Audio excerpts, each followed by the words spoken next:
Hey guys, Emily Muchanti here, and we are finally going to talk about what we know about the new format for the RICA exam. But first, I would love it if you would give this video a like, subscribe, share it with your friends who are also taking their RICA and on that journey so that we can get this information out as fast and quickly as possible. If you're looking for more information about the RICA, I hope you will go and visit my website at www.ricaprep101.com. And don't forget also, we have a free Facebook group at RICA Prep 101 as well.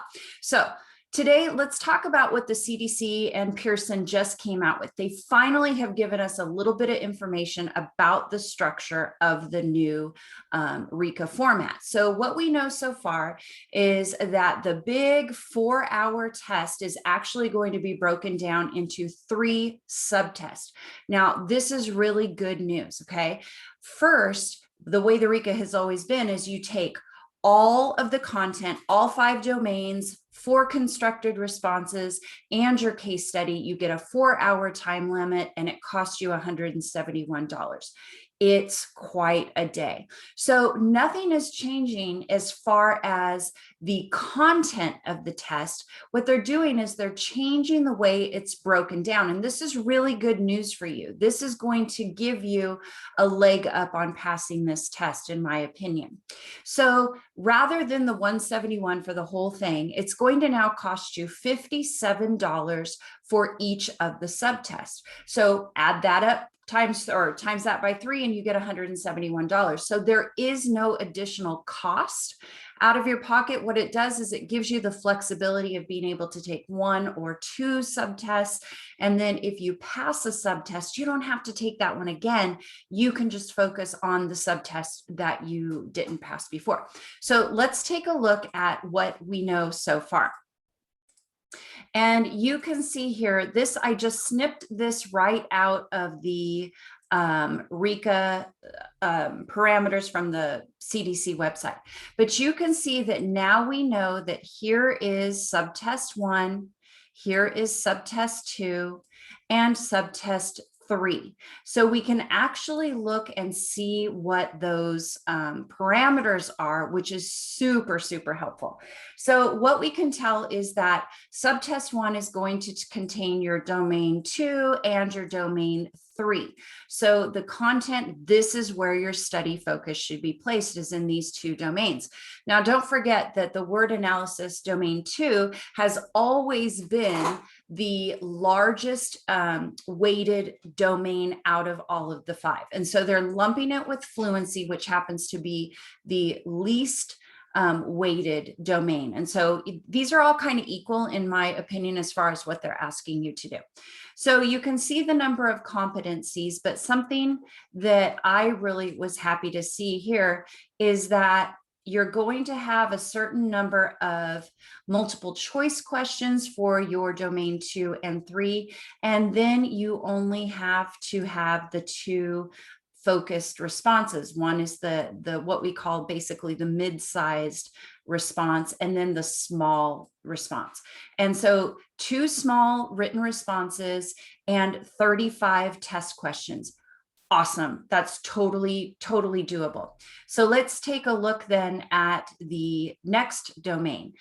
Subtest 2 is going to involve domain 4 and domain 5. Now, domain 5 is our second heaviest weighted domain. And so this was a good pairing here as well. And you can see that these also contain 35 test multiple choice questions and another constructed responses of the short response and the mid-sized response. So these are going to be almost identical subtests, with the exception of the content that they are going to cover. Now, the final subtest is going to involve the domain 1, which has really only been, it doesn't get its own small constructed response. It's more heavily weighted in the case study. And in this case, they are designating specifically 25 multiple choice questions in addition to the case study. So again, you're not doing anything additional with the exception of 25 multiple choice questions. You know, as a way to me, that's a trade-off that I would take. I would do another 25 multiple choice questions in order to get this broken down into 3 subtests so that it is more digestible, I assume, or I suppose. So this is basically what we are looking at as far as the test breakdown. I think that this is a really good way to structure this. Now, here's what we don't know. We don't know yet how much time you will be given per subtest. That's going to be really the idea. My thought is probably a minimum of 2 hours. The whole thing before was 4 hours. If they're going to keep the time frame the same, that to me would kind of be something that they would miss an opportunity, because in my opinion, I think you need a little more time on these subtests. So what we know so far right here, good news. All right, friends. So a couple other questions that people are going to ask me is, when can we start registering for the new version? And my understanding based on the website is that registration for the new format begins on July 20th, I believe, or 26th. I keep those 2 dates are still kind of in my head all the time. And that you can no longer at that point register for the current version. Beginning July 30th, this is it. You will have this format, and this is the one that you are going to go with. Again, to me, this is all really good news. So please embrace this as good news. It will save you money in the long run. If you are, again, you're not strong in one particular domain, you just have to focus on that one. I really like it. I was pleased to see it. Again, if you want to join us at RICAPrep101.com or RICA Prep 101, our Facebook group, to jump in and get some additional support, to visit with me and ask anything of me, I'm here for you.